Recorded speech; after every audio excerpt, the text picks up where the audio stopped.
Analysts were expecting LendingTree to report a loss of 9 cents per share, but it reported a profit of 55 cents per share on revenue of $261.5 million.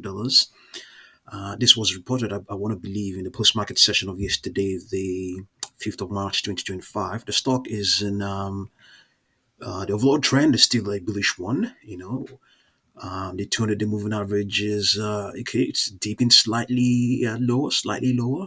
But still pretty much I would say moderation. And we've seen that the stock got a rejection at $61.68 as of the 15th of October. That's some time now. But we've seen it print above that. It's 200 day moving average as of not very long ago, as of the 28th of February. But as things stand right now on its daily chart, we have an upper projection.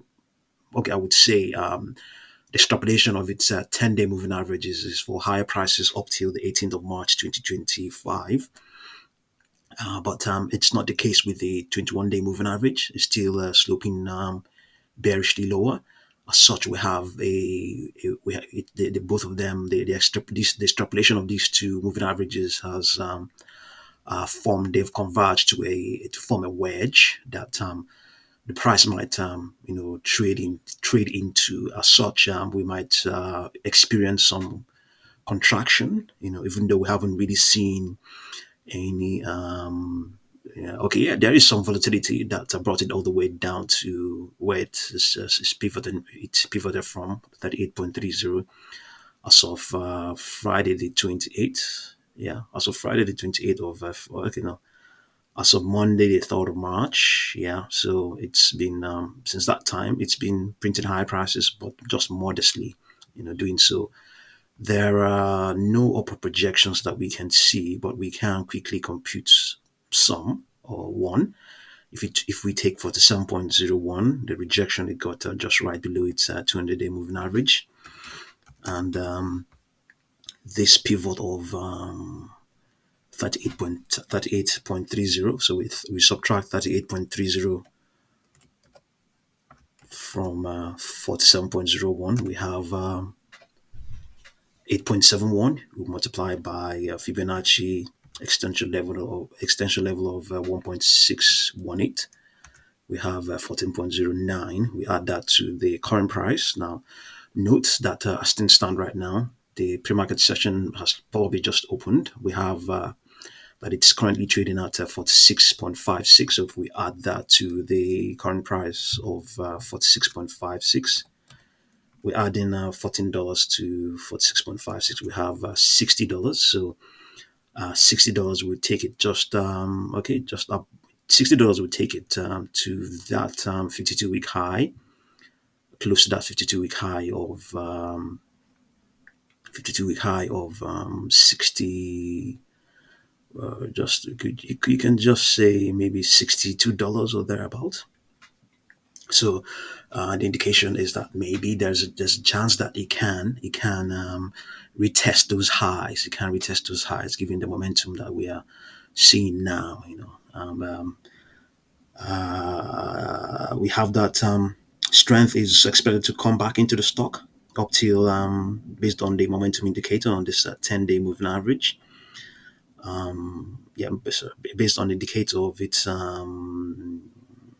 yeah, based on the indicator of its 10-day moving average, it's validating the strength that the 10-day moving average has extrapolated. So possibly it's something that could happen.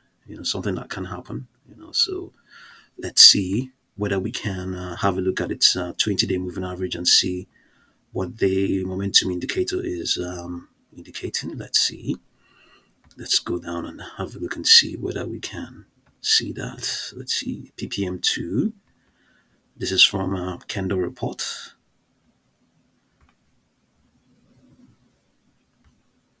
So yes, this is a ppm2. I think it's the 21-day moving average that it is tracking. It is, yes, indeed what it is tracking. So I really can't see it clearly for some reason. Okay, but it's not really indicating any strength. The 21-day moving average isn't indicating strength either. Okay, so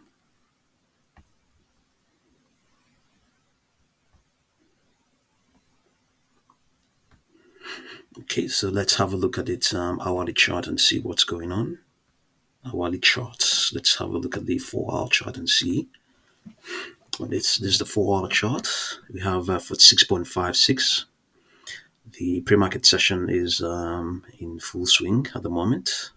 So we can see that. I think this strength came in when the market when it reported those earnings. Yeah, so we have that strength is going to remain intact up till Monday, the 10th of February, until Monday, the 10th of March, and gradually cool off during that session as well. The 10-day move, there's a validation of that. There's a confirmation. There's a confluence, a convergence of in indicators. The 10-period moving average and its momentum indicator is indicating that strength will be sustained up till next week. There are no upper projections here. What we can calculate one, we determined $60 or thereabout. We calculated $60.65 in the daily charts. We can try and see what we can get here. We can see 41.44.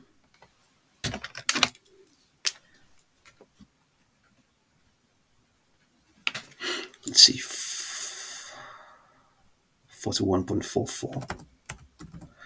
You subtract 37.73 from it, minus 37.73. We have 3.71. You multiply that by multiply that by 1.618. 1.618 is a Fibonacci extension level.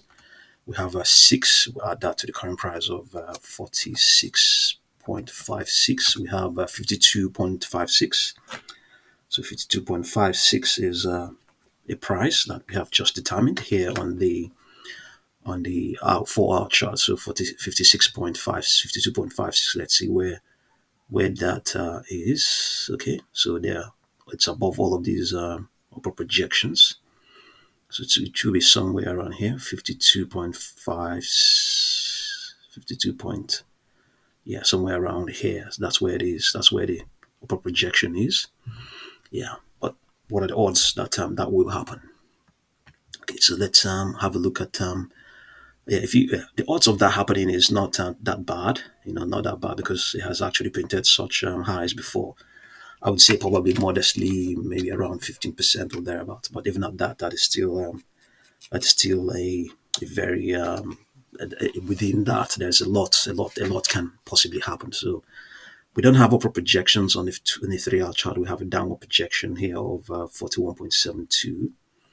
Okay, let's go to the 2-hour chart and see what we have. In the 2-hour chart, we have downward projection here of 41.78. Let's look at the 1-hour chart and see. The 1-hour chart, yeah, same as well. Downward projection of 41.63. No upper projections. Yeah, so have a look and see what you make of LendingTree stock. And thank you very much for watching this video.